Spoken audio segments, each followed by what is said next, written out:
About a third of the building has been blown away. This is a scene from one of the United States' deadliest domestic attacks. As we walked up, I could not believe what was happening. You really couldn't believe your eyes, and you especially couldn't believe that it was actually happening here in Oklahoma City. The bombing in Oklahoma City was an attack on innocent children and defenseless citizens. The attack came without warning, and according to a U.S. government source, told CBS News that it has Middle East terrorism written all over it. But it wasn't some foreign agent that killed 168 adults and children. This was the result of homegrown right-wing extremism. Well, am I pure evil? Am I the face of terror sitting here in front of you? The Oklahoma City bombing happened years before this Charlottesville, Virginia attack.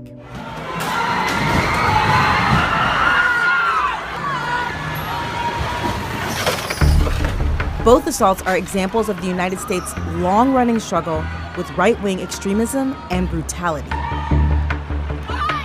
Hey fam, I'm Imayan. In part one of our series, we took a look at the rise of right-wing fanaticism in the United States and the government's response to it.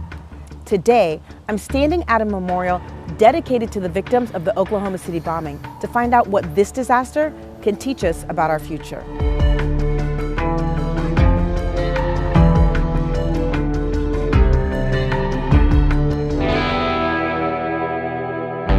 This is Oklahoma. Cowboy country. The birthplace of the legendary Mickey Mantle. And the location of the country's deadliest domestic attack committed by one of its own. Basically, there are 4 elements that I have to receive information regarding.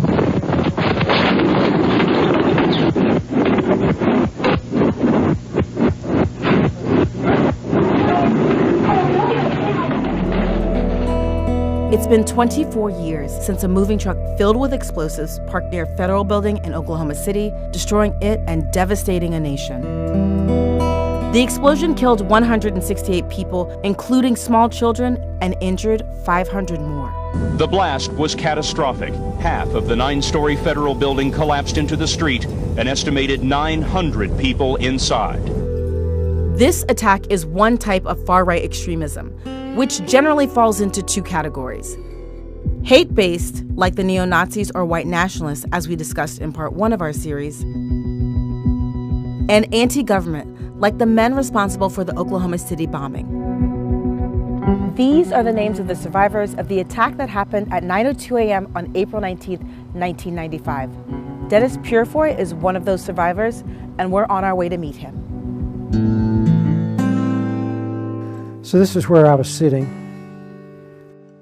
The building, as you can see here, at one time I figured I was 115 feet from the bombing.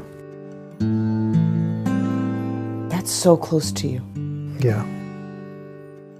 That is so close. Here's how Purefoy's office looked before the explosion.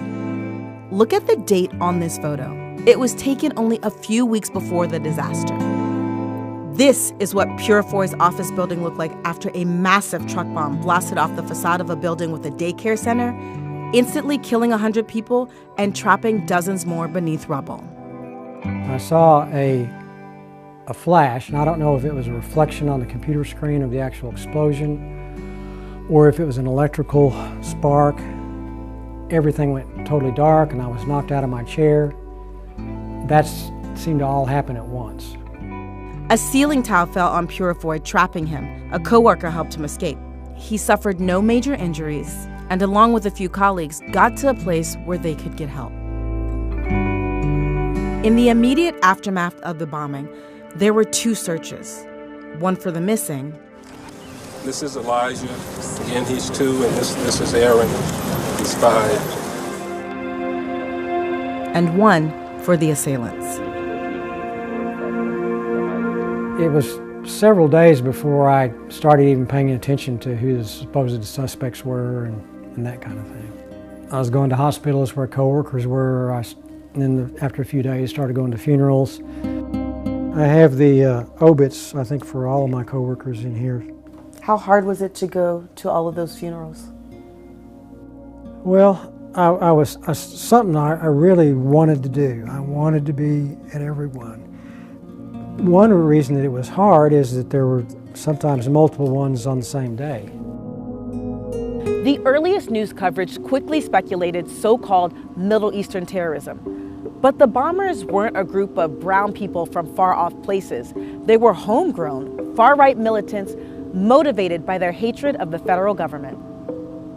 This is what the bombers actually looked like. I think I was kind of in shock, like most people were. What would possess Timothy McVeigh, who was an Army veteran? Why would he do such a thing?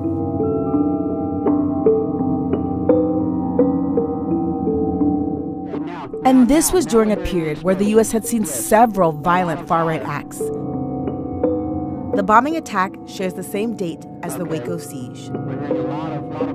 And Olympic bomber Eric Rudolph planted an explosive at the Atlanta Games in 1996. The news media failed to link these stories in the same way they so eagerly do with so-called Islamic extremist acts. How much did you know about far-right extremism before Oklahoma City? Really nothing. I hadn't paid attention to it. It hadn't been in the news. Before the bombing, I really didn't know the extent of far-right extremism in the country. Once I became aware of it, I tried to let other people know. I talked about it at church. I don't know that I was on a crusade, but I was definitely interested in more people learning about it and being aware about it. The plot Timothy McVeigh and Terry Nichols concocted is eerily similar to one that a trio of white men had hoped to execute the day after the 2016 presidential election in Garden City, Kansas. The militiamen, who dubbed themselves the Crusaders, schemed to kill as many Somali refugees as possible by detonating 4 car bombs outside an apartment complex that also doubled as a mosque. They were planning to blow up this community in Garden City with Timothy McVeigh-style truck bombs, situate themselves at the exits to the community with machine guns and shoot anybody who tried to flee. So it was going to be a horrible massacre. This is David Neiwert, and the reason he knows so much about what happened in Kansas is because he's been studying far-right extremism in the U.S. since the 1970s. A judge sentenced those 3 Kansas men to 25 to 30 years in jail. And their plot shows something Neiwert says the nation has forgotten. People understood prior to 9/11 that terrorism could take a variety of shapes. After 9/11, the only kind of terrorism that people thought of were essentially Arabs and Muslims. Today we've had a national tragedy. 2 airplanes have crashed into the World Trade Center in an apparent terrorist attack on our country.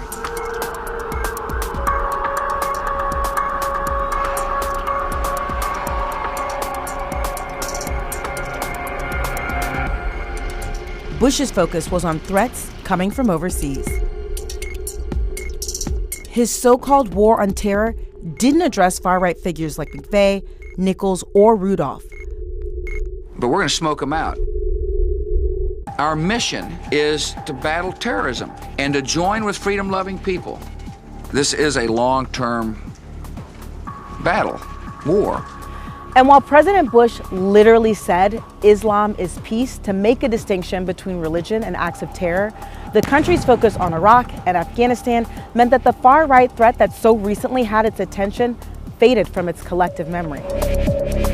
While the United States was focused on Al-Qaeda and Muslims, far-right hate was organizing and energizing. Unfortunately, America, a lot of times, our legislators and even law enforcement to some degree are reactive. Something significant has to happen in order for people to actually do something about the problem.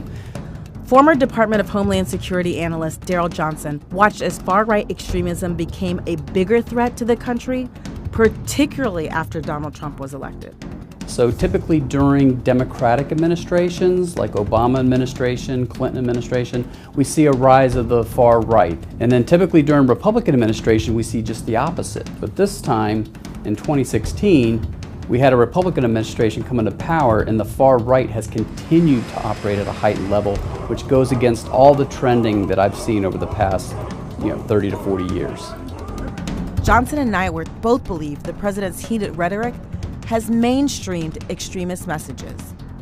And Nyworth says President Trump has soft-pedaled a version of white nationalism and made it more palatable for a wider audience.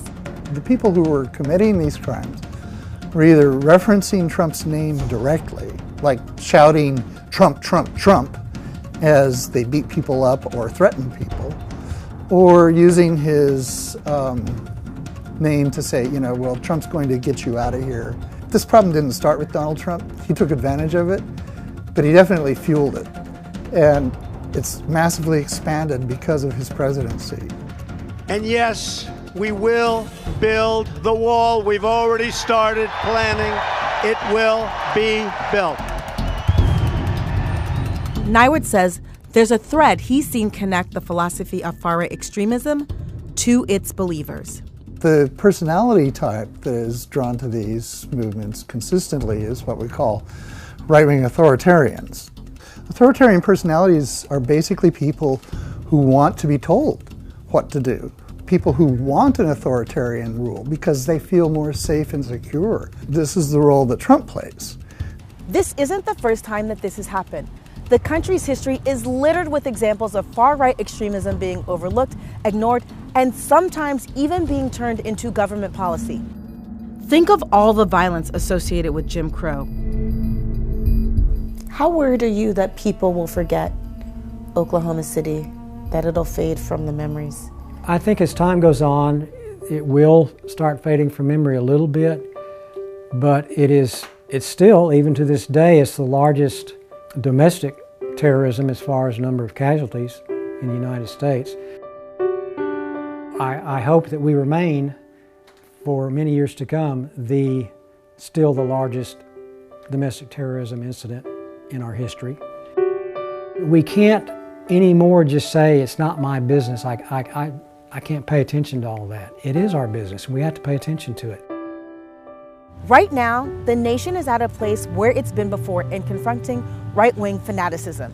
And it's making some of the same decisions it's made before in governmental policies and in news coverage. See, the governmental response isn't the only thing contributing to this problem. The news media, they have culpability too. Both Purefoy and Nyworth say part of the reason people don't see far-right extremism as a threat is because of how the news media has and continues to portray it. I think they should report more in depth. So unless the media provides some background, people really do remain pretty much ignorant about it. The book that inspired Timothy McVeigh, it's been inciting far-right violence for decades. Timothy McVeigh, he would try to convince people for months and months and months, his circle of friends. He tried to convince them, he tried to get them to read the Turner Diaries and stuff like that. The Turner Diaries is a racist, dystopian novel written by a neo-Nazi leader. The book reached the pinnacle of its popularity in 1995 once a connection to Timothy McVeigh was made. But there's something 1995 didn't have which may have limited its reach: widespread, high-speed internet. The internet and social media revolutionized how right-wing extremism met, grew, and conspired. And that's really important because not all right-wing extremism is created equal. It can be found in even the most liberal of places. There's people you won't know. You're trained to blend in with your community.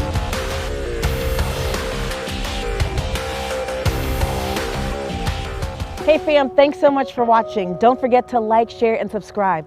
One of the things that was the most intriguing to me at the Oklahoma City Memorial were the two gates that they have. There's one at 901 symbolizing the city's innocence before the bombing, and then there's a gate symbolizing 903, 1 minute after the bombing, and what happens to Oklahoma City afterward. Be sure to stay tuned for the third and final part of our series, and we'll see you next time. Thanks for watching.